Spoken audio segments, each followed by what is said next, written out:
सुटल्या बघा बिंजोरच्या महत्वपूर्ण गाड्या सुटल्या. डावीना लाडू पळतोय. ओहो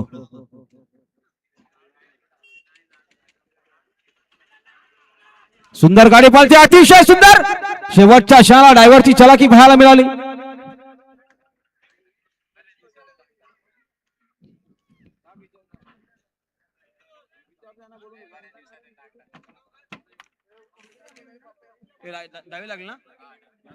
आता शर्तीमध्ये डावी साईड. धन्यवाद.